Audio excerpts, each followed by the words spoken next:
आज मैं जर्नी करने वाला हूँ दिल्ली से लद्दाख, वो भी फ्लाइट से। आज हम एयर इंडिया के एयरक्राफ्ट A320 नियो में जर्नी करने वाले हैं। बाकी देख लीजिए दिल्ली IGI एयरपोर्ट के कुछ नज़ारे। तो देखिए इधर ना एयर इंडिया का भी लॉन्च मौजूद है। उन्होंने वेज फूड मंगवाया फ्लाइट जर्नी में और उनको ना उसमें नॉन वेज मिल गया। Wow man wow, what a view, what a experience. बाकी भाई लेह में उतरते ही ऐसा लग रहा है कि मेरी बॉडी ना किसी ने फ्रीजर में डाल दी। बाकी मॉल रोड का सीन देख लो, कुछ ऐसा देख रहे हो, क्या शानदार रूम है। चैलेंजेस काफी रहते होंगे यहाँ पे सर्दियों के टाइम पे ना, क्योंकि देख रहा था मैं यहाँ पे पानी वगैरह फ्रीज है थोड़ा सा। हेलो जी, तो कैसे हैं आप सब? लगता तो है कि सब बढ़िया ही होंगे। तो एक और नया दिन, एक और नया ब्लॉग। और आज के ब्लॉग में मैं जर्नी करने वाला हूँ उस जगह की जो ज्यादातर लोगों के लिए ना एक ड्रीम डेस्टिनेशन होती है।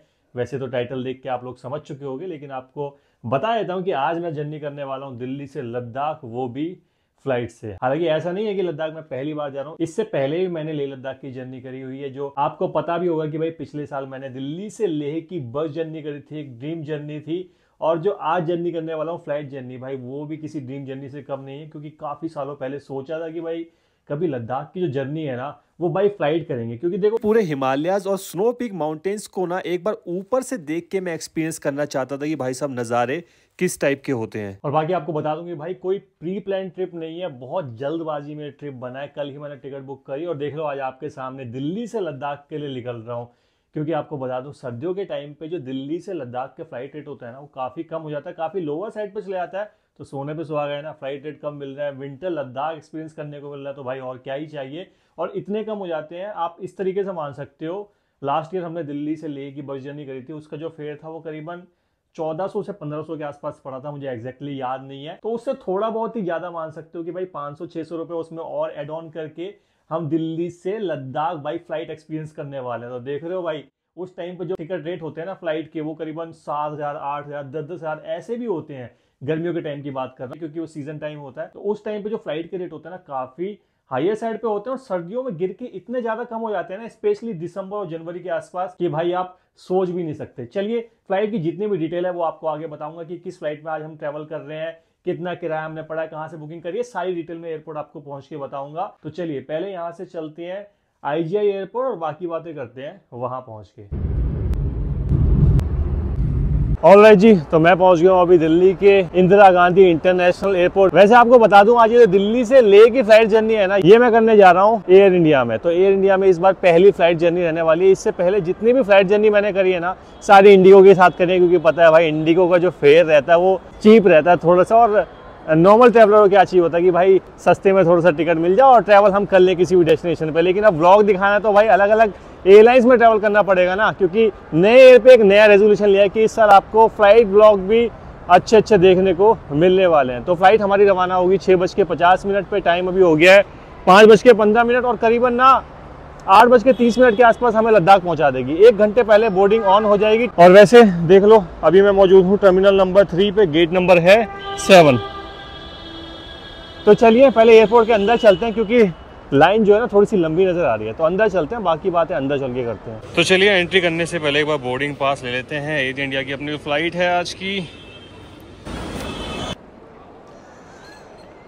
तो भाई फाइनली एयरपोर्ट के अंदर एंट्री कर ली है। बाकी देख लीजिए ये है अपना कुछ बोर्डिंग पास, देख लीजिए सारी डिटेल इस पे मेंशन है। जैसे कि फ्लाइट हमारी डिपार्चर होगी 6:50 पर। उसके अलावा फ्लाइट नंबर मेंशन है, जैसे कि फ्लाइट नंबर है AI445 और जितनी भी डिटेल है सारी यहाँ पे दे रखी हैं। और जो बोर्डिंग गेट नंबर है ना वो है 54। वैसे आपको बता दो जी आज हम एयर इंडिया के एयरक्राफ्ट A320 नियो में जर्नी करने वाले हैं। और बाकी जर्नी आज क्योंकि भाई एयर इंडिया में है तो भाई एयर इंडिया की इस फ्लाइट जर्नी को आज हम रिव्यू करेंगे, देखेंगे कि भाई स्टाफ कैसा रहता है, सर्विस ओवरऑल कैसी रहती है। तो जितनी भी चीज़ होंगी ना व्लॉग में आपको दिखाने की कोशिश करूँगा। वैसे तो एयर इंडिया का सिर्फ नाम ही काफ़ी है, काफ़ी बड़ी एयरलाइंस है। आपको याद होगा कि भाई जनवरी 2022 में एयर इंडिया को टाटा ने टेक ओवर कर लिया था और उसके बाद सर्विस काफ़ी अच्छी भी सुनने में आया। लेकिन आपको पता है कि भाई जितना बड़ा नाम होता है ना रिस्पॉन्सिबिलिटी भी उतनी ज़्यादा आती है, और अगर उस रिस्पॉन्सिबिलिटी को अच्छे से नहीं निभाया जाता ना तो फिर बैकलैश भी थोड़ा सा झेलने को मिलता है, जो हाल फिलहाल में एयर इंडिया के साथ भी हुआ। अभी 2-3 दिन पहले की न्यूज़ है, एयर इंडिया की फ़्लाइट में एक पैसेंजर ट्रैवल कर रहे थे, डोमेस्टिक फ़्लाइट जर्नी थी, मुझे याद नहीं है कहाँ की जर्नी थी, तो उन्होंने वेज फूड मंगवाया फ़्लाइट जर्नी में और उनको ना उसमें नॉन वेज मिल गया। तो हालांकि उन्होंने कंप्लेंट भी करी, ट्वीट भी करा, फिर एयर इंडिया ने उनसे रिक्वेस्ट करा ट्वीट वगैरह डिलीट करने के लिए। तो काफ़ी न्यूज़ आर्टिकल्स ने ये न्यूज़ को कवर करा था। बाकी सही बताऊँ ना भाई, ये जो जर्नी है जैसे मैंने आपको बताया कि भाई बिल्कुल भी प्री प्लान नहीं थी और सोचा भी नहीं था कि इस साल की जो पहली फ़्लाइट जर्नी होगी वो सीधा लद्दाख की होने वाली है। तो भाई आज मैं बहुत ज़्यादा एक्साइटेड हूँ, क्योंकि ये जो ट्रिप है ना दिल्ली से लद्दाख की बाई फ़्लाइट, ये भी मैंने काफ़ी टाइम से सोची हुई थी कि करूँगा, तो आज फाइनली होने जा रही है। तो काफ़ी एक्साइटमेंट हो रही है अंदर से। और बाकी सोच रहा था कि लाउंज एक्सेस करके ना कुछ खा पी लिया जाए, क्योंकि सुबह सुबह आपको पता है भाई घर से खाली पेट निकले हैं तो भूख थोड़ी सी लग रही है। तो सोच रहा था कि भाई लाउंज एक्सेस कर लेते हैं, लेकिन टाइम ऑलरेडी 5:50 हो चुका है। अभी गेट नंबर 54 पे भी पहुंचना है। तो अगर भाई देखते हैं लाउंज के बाहर अगर भीड़ वगैरह नहीं हुई तो एक्सेस करेंगे, लाउंज वगैरह में अंदर चलेंगे, अदरवाइज अभी फिर सीधा अपने गेट की तरफ ही अप्रोच करेंगे। To be true, thinking anything real will come out of someone like you. तो देखो जैसे ही चेक इन करके आप अंदर आते हो ना, यहीं फर्स्ट फ्लोर पे आपको लॉन्च देखने को मिल जाते हैं। देखिए ये जो क्यू आप देख रहे हो ना, ये बेसिकली लॉन्च के लिए लगी हुई है। तो सोचा था कि भाई अगर क्यू वगैरह नहीं होगी, भीड़ थोड़ी सी कम होगी तो लॉन्च एक्सेस कर लेंगे, अदरवाइज यार आपको पता ही है थोड़ा सा मैं लेट हो गया हूँ। और इधर देखिए, इधर ना एयर इंडिया का भी लॉन्च मौजूद है, ये सामने आप देख रहे हो, ये एयर इंडिया का लॉन्च है। तो टाइम हो गया 6:10 और 20 मिनट पहले गेट क्लोज हो जाते हैं। तो अभी चलना पड़ेगा। गेट नंबर है 54 और गेट नंबर 54 जो है ना बिल्कुल एंड में जाके यार, तो वहाँ जाने में भी थोड़ा सा टाइम लगता है। तो इतना टाइम तो नहीं है कि भाई लॉन्च एक्सेस कर सकें, अंदर जाके बैठ सके, कुछ पेट का काम 25 कर सके। हालांकि भूख तो लग रही है, लेकिन चलिए कोई बात नहीं, क्योंकि और भी किसी भी आउटलेट पे जाऊंगा ना लॉन्च के अलावा, वहाँ पे भी थोड़ी सी भीड़ तो मिलेगी और मैं ऑलरेडी लेट हो चुका हूँ। और बाकी हाँ आपको बता दूँ, एयर इंडिया का जो मैंने आपको लॉन्च दिखाया था ना, वहाँ मैंने अंदर जाके पता करा तो वो बता रहे थे कि ये वाला जो लॉन्च है ना वो ओनली बिजनेस क्लास पैसेंजर्स के लिए।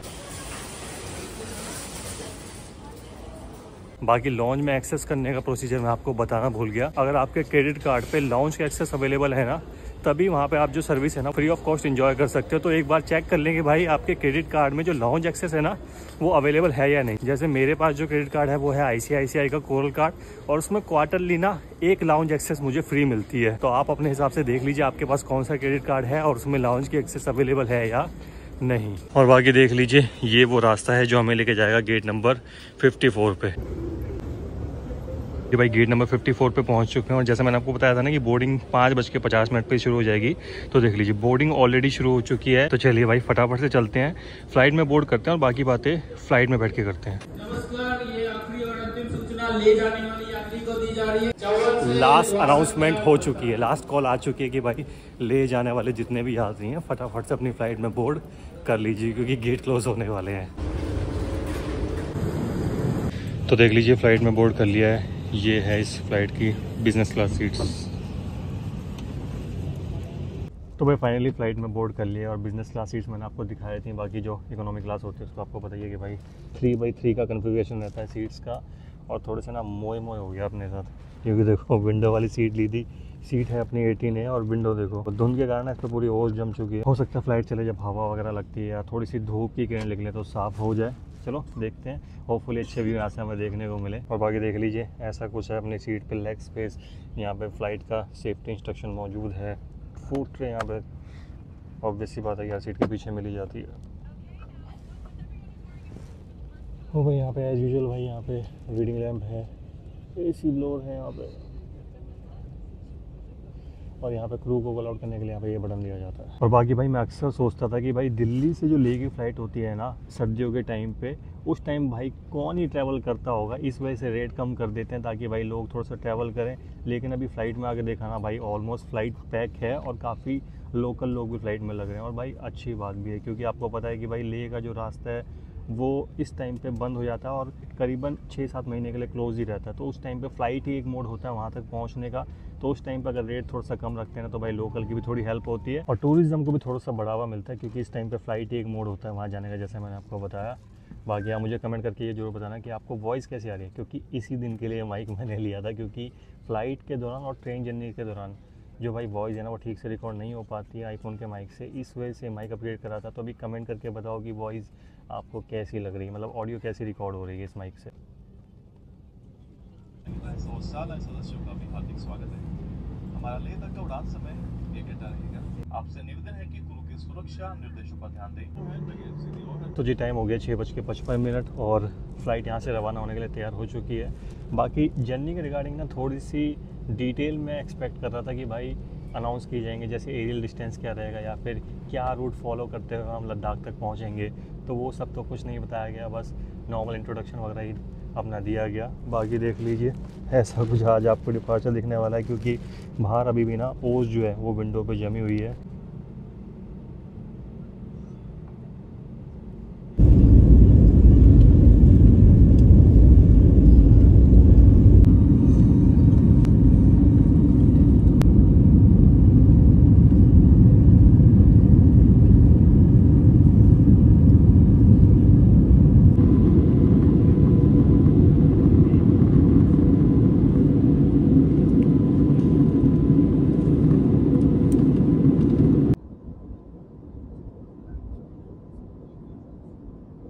तो फाइनली टेक ऑफ हो चुका और टेक ऑफ होते ही हमारी उड़ान ने पकड़ ली है करीबन 500 किलोमीटर प्रति घंटा की स्पीड। और देख लो जैसे ही टेक ऑफ हुआ है ना वैसे विंडो भी अपनी साफ़ हो गई है। अभी बाहर के नज़ारे ना थोड़े से क्लियरली विजिबल हो रहे हैं, क्योंकि क्या है ना जैसे सूर्य की किरणें थोड़ी सी नज़र आई है, विंडो पूरी साफ़ हो गई है।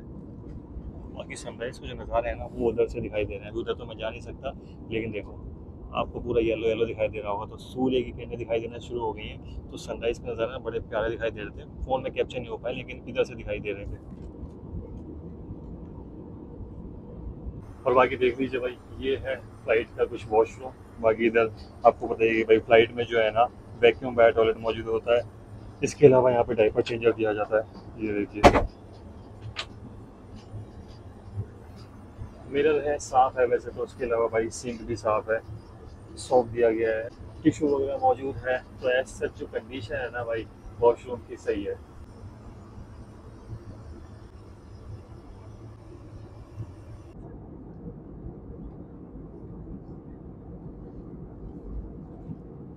और भाई करंटली अभी हम जर्नी कर रहे हैं पहाड़ों के ऊपर से, maybe somewhere in Himachal Pradesh, क्योंकि ऑब्वियस सी बात है कि जब दिल्ली से लद्दाख की तरफ जाएंगे तो सबसे पहले हिमाचल प्रदेश के पहाड़ हमें मिलने वाले हैं।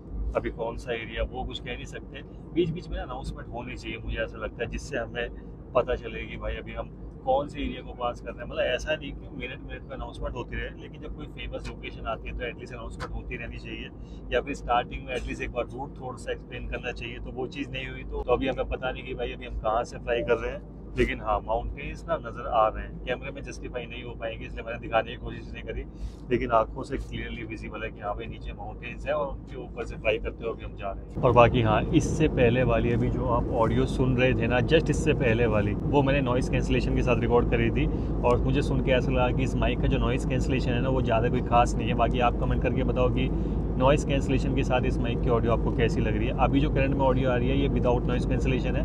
इससे पहले जो जस्ट क्लिप थी ना वो नॉइज़ कैंसिलेशन के साथ थी, उसमें आपने देखा भी होगा माइक पे ग्रीन लाइट ब्लिंक हो रही होगी। ग्रीन लाइट मतलब नॉइज़ कैंसिलेशन के साथ, और जो ये ब्लू लाइट जलती है ना ये विदाउट नॉइज़ कैंसिलेशन रहता है। तो कमेंट करके बताना कि अभी वाली ऑडियो सही है जो विदाउट नॉइज़ कैंसिलेशन है, या फिर नॉइज़ कैंसिलेशन के साथ थी वो बढ़िया थी।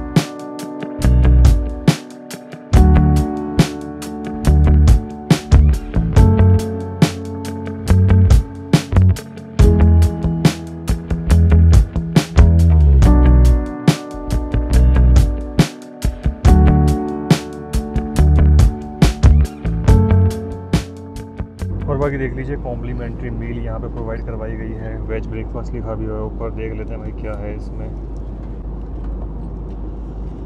तो देख लो भाई ऐसा कुछ इसमें आइटम अवेलेबल है। उसके अलावा एक ये वाटर बॉटल यहाँ पे दी गई है। बाकी भाई एक चीज़ है, एयर इंडिया का जो स्टाफ है ना भाई काफ़ी पोलाइट रहता है।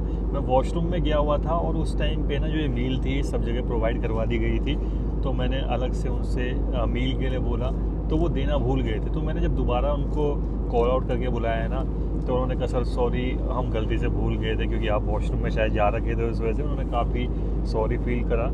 और बाकी आपको बताया था ये जो मील में आइटम है ना ये है सांबर वड़ा। तो चलिए भाई टेस्ट करके देख लेते हैं।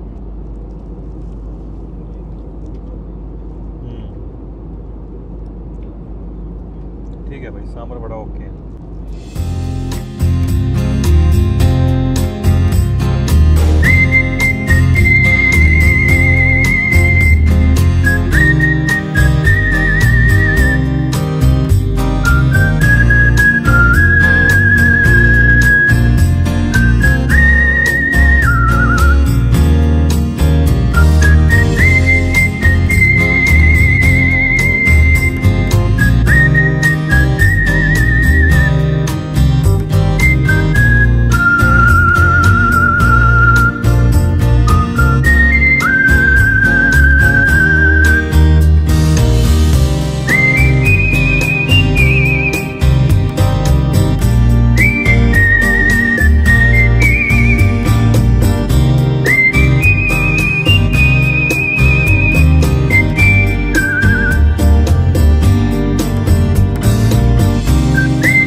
व्यू व्हाट एक्सपीरियंस, मतलब जिस एक्सपीरियंस को शेयर करने के लिए सोचा था ना कि कभी दिल्ली से ले की फ्लाइट जर्नी करेंगे, वो एक्सपीरियंस करने को मिल रहा है।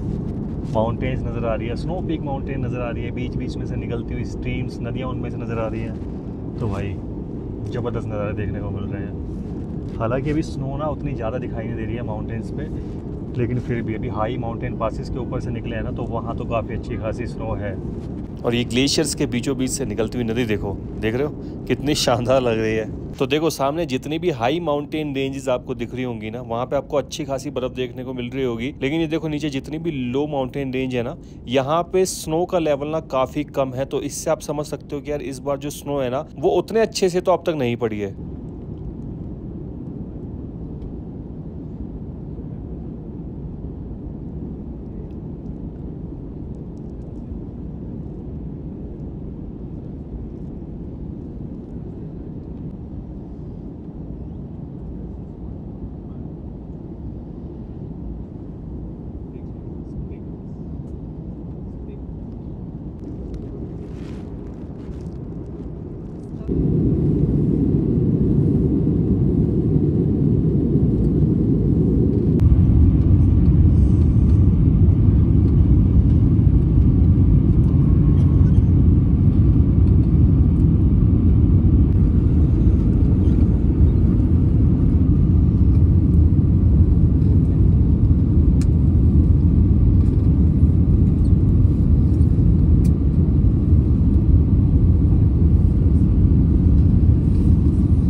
तो जी टाइम हो गया है 8:06 और फाइनली हमारी फ़्लाइट ने लैंड कर लिया। तो स्वागत है आप सभी का लेह में, और स्वागत हमारा हुआ है -5 डिग्री सेल्सियस टेम्परेचर में। दिल्ली के 5 डिग्री सेल्सियस टेम्परेचर से ट्रैवल करके अभी हम पहुंच गए हैं लद्दाख के -5 डिग्री टेम्परेचर में। और बाकी बाहर के नज़ारे भाई, क्या ही कहना नज़ारों का भाई, शब्दों में इनको तो बयान नहीं करा जा सकता। बहुत शानदार नज़ारे भाई। और वैसे आपको बता दूं, टाइम से करीबन 15 मिनट पहले हम पहुंच गए। यहाँ पे जो लैंड होने का टाइम था ना, वो 8:20 पे था, लेकिन फ़्लाइट शुरू होने से पहले ही बता दिया कि लगभग 1 घंटा ही लगने वाला है। कई बार क्या होता है ना, क्लाइमेट कंडीशन ऐसी बन जाती है या वेदर ऐसा होता है कि थोड़ा बहुत लेट हो जाते हैं, इसलिए वो थोड़ा टाइम एक्स्ट्रा लेके चलते होंगे, मे भी ऐसा हो सकता है। लेकिन फ़्लाइट स्टार्ट होने से पहले ही बता दिया था कि भाई लगभग 1 घंटा लगने वाला है। लेकिन जो फ़्लाइट टाइमिंग में मेंशन था वो 8:20 का टाइम मेंशन था। तो देख लीजिए करीबन 15 मिनट पहले ही हम लद्दाख में लैंड कर चुके हैं।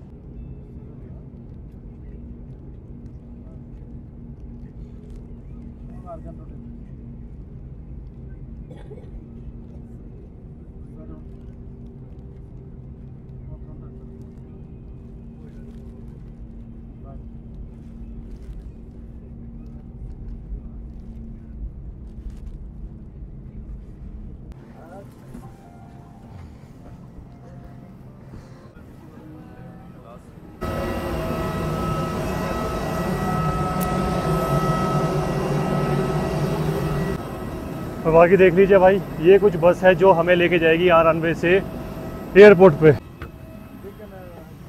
तो भाई फाइनली अभी बस में आके बैठ गया हूँ। और एक चीज़ आपको बता दूँ, लद्दाख का जो एयरपोर्ट है ना, एक तरीके से मिलिट्री एयरपोर्ट आप इसको बोल सकते हो। तो शूटिंग वगैरह यहाँ पे अलाउ नहीं होती है। अभी कुछ लोग शूटिंग करने की कोशिश कर रहे थे बाहर एयरपोर्ट पे, तो ऑफिशियल्स ने उन्हें मना कर दिया शूटिंग करने के लिए। तो बहुत खुल के आप यहाँ पे शूटिंग नहीं कर सकते और करनी भी नहीं चाहिए।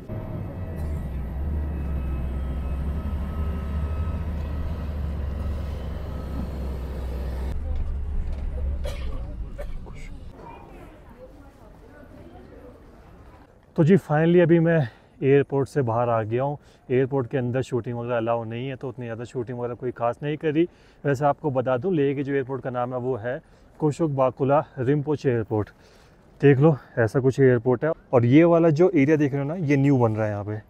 तो देख लो भाई, कितना खूबसूरत एयरपोर्ट है। और होना भी ऑब्वियस सी बात है, क्योंकि भाई ऐसे स्नो पीक माउंटेन से घिरा हुआ है, तो एयरपोर्ट तो ऑब्वियस सी बात है कि भाई खूबसूरत होना ही है। और बाकी भाई लेह में उतरते ही ऐसा लग रहा है कि मेरी बॉडी ना किसी ने फ्रीज़र में डाल दी। भाई इतनी ठंड फील हो रही है। फ्लाइट में तो बिल्कुल भी पता नहीं चल रहा था, लेकिन जैसे ही बाहर निकले ना, हालत ख़राब हो गई है।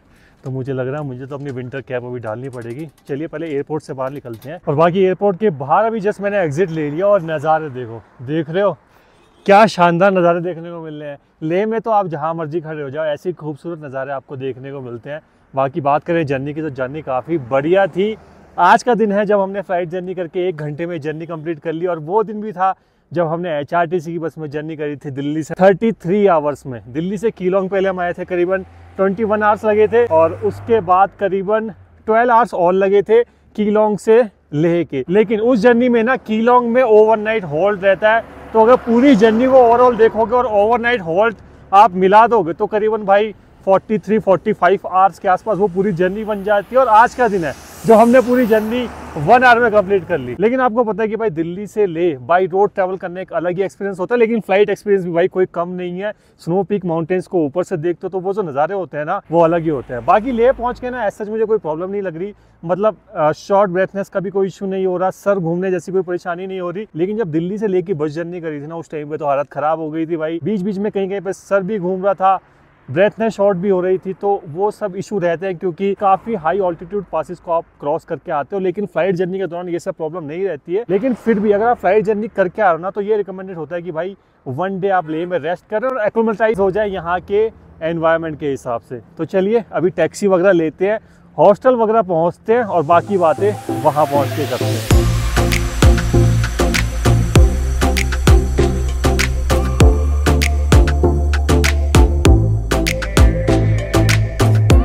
तो भाई अभी कैब में बैठ गया हूँ। ये देख लीजिए, ऐसी कुछ ये कैब है, इको वैन है बेसिकली। और लेह एयरपोर्ट से लेह मॉल रोड तक के ना, ये ऑन एन एवरेज 500 रुपये तक का चार्ज लेते हैं। और लेह में मोस्टली पिकअप एंड ड्रॉप के लिए ना यही इको वैन सबसे ज़्यादा यूज़ होती है। और देख लीजिए, ये सामने आप जो गेट देख रहे हो ना, इसको बोला जाता है लेह गेट। तो भाई मैं अभी पहुँच गया हूँ लेह की मॉल रोड पे। और एक्चुअली मैंने टैक्सी से जो ड्रॉप है ना, वो अपने हॉस्टल के पास में लिया था, जहाँ पर मुझे रुकना था, ली हॉस्टल। क्योंकि लास्ट टाइम जब हमने दिल्ली से लेह की जर्नी करी थी ना, तो हम सब, मैं सोमित भाई, हम ली हॉस्टल नाम के हॉस्टल में रुके थे। तो भाई जस्ट वहीं पर ड्रॉप लिया था, लेकिन वहाँ ड्रॉप होके पता चला कि भाई वो हॉस्टल अभी बंद पड़ा। और सिर्फ वही हॉस्टल नहीं, पता चला कि उसके आजू बाजू के काफ़ी सारे हॉस्टल बंद हैं। और लेह में ना इस टाइम पे काफ़ी होम स्टे हॉस्टल वगैरह बंद हो जाते हैं, क्योंकि उतने ज़्यादा ट्रैवलर्स नहीं होते हैं, इस वजह से वो छुट्टी पे चले आते हैं। तो भाई जब भी आप लद्दाख आ रहे हैं ना, तो पहले से बुकिंग करके आएँ, या फिर पहले से जांच पड़ताल करके आएँ कि भाई कौन कौन से स्टे यहाँ पे अवेलेबल है। और हाँ, या टैक्सी का जो रेट था ना, वो मुझे लगा थोड़ा सा ज़्यादा ले लिया, 500 रुपये। लेकिन वहाँ पे जितने भी लोग थे ना, कोई 550 बोल रहा था, कोई 500 बोल रहा था, उससे नीचे जा ही नहीं रहा था। और करीबन 3 से 4 किलोमीटर की दूरी तो थी लेह मॉल रोड की एयरपोर्ट से, तो पैदल भी नहीं आ सकते। तो इस वजह से भाई मैंने 500 रुपये उनको पे कर दिए और यहाँ पे ड्रॉप ले लिया था। तो चलिए अभी मेन काम है कि भाई पहले हॉस्टल ढूंढते हैं। बाकी मॉल रोड का सीन देख लो, कुछ ऐसा अभी तो पूरा सन्नाटा छा है, क्योंकि यहाँ की जो मॉल रोड है ना, मेरे ख्याल से शायद 9:30-10 बजे के आसपास ओपन होती है। तो टाइम अभी हो गया है 9:15।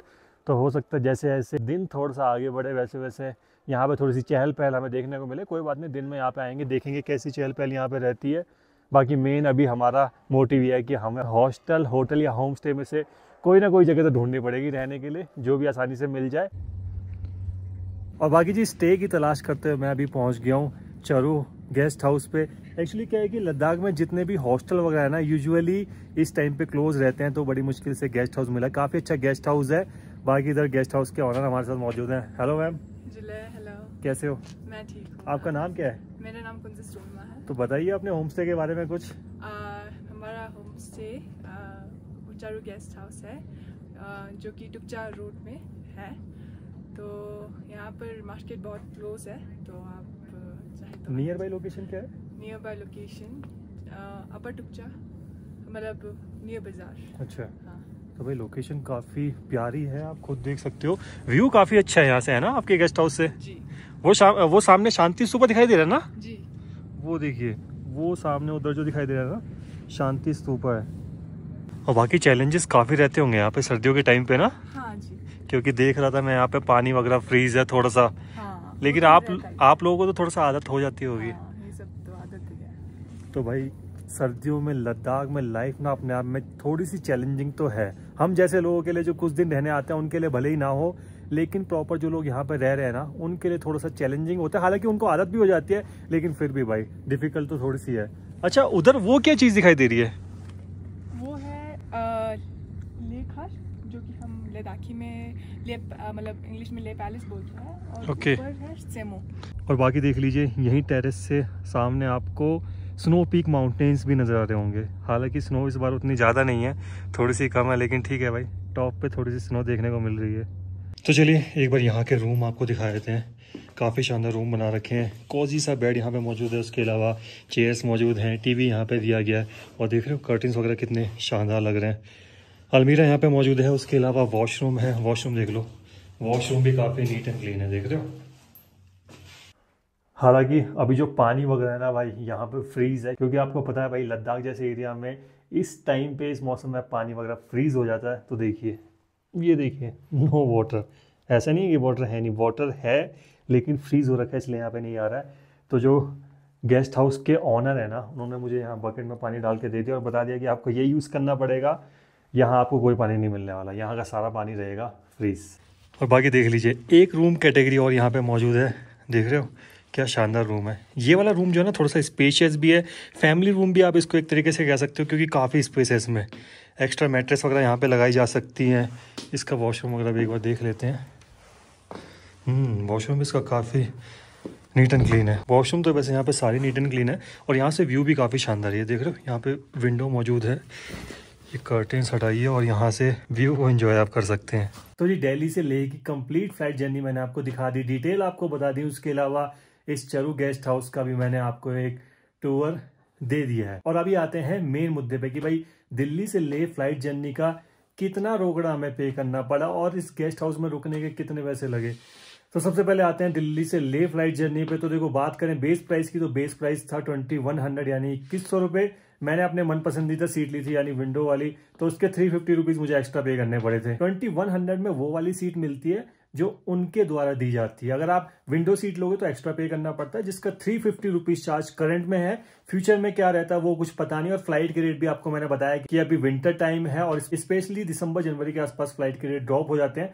अदरवाइज जो रेट है ना भाई, आप पूछो ही मत, 10-10, 11-11, 12-12 हजार तक भी फ्लाइट के रेट पहुंच जाते हैं। टिकट बुकिंग की बात करें तो गो आईबीबो से मैंने फ्लाइट की टिकट बुक करी थी। इसके अलावा काफी सारे बुकिंग प्लेटफॉर्म अवेलेबल है, तो जहां से आपको अच्छा डिस्काउंट मिलता है, जहां से आपको थोड़ी सी सहूलियत लगती है अपने हिसाब से, वहां से आप बुकिंग कर सकते हैं। बाकी इस चरू गेस्ट हाउस की अगर बात करें, यहाँ का जो प्राइस है ना इस रूम का, वो साहब ने मुझे बताया 1500 रुपए विद ब्रेकफास्ट एंड डिनर। और जो प्राइस होता है ना वो सीजन ऑफ सीजन के हिसाब से फ्लक्चुएट होता रहता है। हालांकि मुझे डिस्काउंट थोड़ा सा यहाँ पे मिल गया था। आप ये मान सकते हो कि मोटा मोटा 1000 रुपए के आसपास मुझे रूम पड़ गया है। रूम काफी अच्छे हैं, बेड कॉजी है, हीटर दिया गया भाई, और क्या ही चाहिए। तो चलिए, जितनी डिटेल थी, चाहे वो फ्लाइट की हो, गेस्ट हाउस की हो, सारी मैं आपको दे चुका हूँ। उस ब्लॉग को करते हैं यही रैप अप। मिलते हैं नेक्स्ट ब्लॉग में। चलते हैं, bye bye, take care, love you all. और पता है कि खाली हाथ नहीं जाना होता। अगर वीडियो पसंद आई तो वीडियो को लाइक, शेयर, चैनल को सब्सक्राइब करके जाना होता है। चलिए, मिलते हैं फिर नेक्स्ट ब्लॉग में। Bye bye.